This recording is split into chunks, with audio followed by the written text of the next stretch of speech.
അന്ന് ഈ പറഞ്ഞ ഒരു ഊണിന് 80 പൈസയേ ഉള്ളൂ. ഇലയൊക്കെ ഉള്ള സ്പെഷ്യൽ ഊണുണ്ട്. അത് ഇലയിൽ ഒരുപാട് കറിയും കാര്യങ്ങളുണ്ട്. ഈ 80 പൈസ ഒരു ഊണ് മോരില്ല, രസമില്ല, ഇലയില്ല, മറ്റേ ജേരി കൊടുക്കണ ഒരു അലുമിനിയം പ്ലേറ്റ് ആയിരിക്കും. പക്ഷെ നമുക്ക് അങ്ങനെ പറ്റുള്ളൂ. ഇതിനകത്ത് നിൽക്കണം, പിടിച്ച് കയറി എങ്ങനെയെങ്കിലും വരണം എന്നൊക്കെ ഉള്ള വാശിയുള്ള സമയം. വിശപ്പ് കഴിക്കാൻ പറ്റില്ലായിരിക്കും എന്നാൽ സമയത്ത് കഴിക്കുമ്പോൾ. അങ്ങനെ ഒരു ദിവസം നോക്കുമ്പം ഈ ചന്ദ്രഭവൻ അടച്ചിരിക്കുന്നു. അയാൾ ആരോ മരിച്ചുകൊണ്ട് ആ ഹോട്ടൽ അടച്ചത്. എൻ്റെ 5 പൈസയില്ല. അങ്ങനെ ഞാൻ കൊച്ചിൻ്റെ എനീപ്പെടുത്ത് പോയി ചോദിച്ചു. കൊച്ചിൻ്റെ എനീപ്പെടുത്ത് പോയി ചോദിച്ചപ്പോൾ പുള്ളി ആ ഖുറാനിൻ്റെ അകത്തുനിന്ന് ഒരു 10 രൂപ എടുത്തു. കൊച്ചിനെ ഇനിയിപ്പോൾ രാവിലെ ഭക്ഷണം കഴിക്കില്ല, ഉച്ചയ്ക്ക് പോയിട്ട് ഒരു 5 പൊറോട്ട, ഒരു ഡബിൾ ബിൾസ് എല്ലാം വെച്ച് അങ്ങനെ ചെയ്യുന്നത്. അങ്ങനെ ഞാൻ പോയി കഴിച്ച് എന്താ വാങ്ങിക്കാനൊക്കെ ഉണ്ടായിരുന്നു. വാങ്ങിച്ച് 10 രൂപ റെഡിയാക്കി.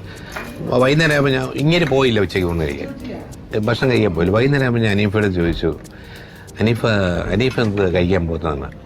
അപ്പോൾ അനീഫ പറഞ്ഞ് ഞാൻ കഴിക്കാൻ പറ്റുന്ന 10 രൂപ തനിക്ക് എടുത്തത്. എനിക്ക് വിശപ്പ് സഹിക്കാൻ പറ്റും, പക്ഷെ തനിക്ക് സഹിക്കാൻ പറ്റില്ലെന്ന് എനിക്കറിയാം.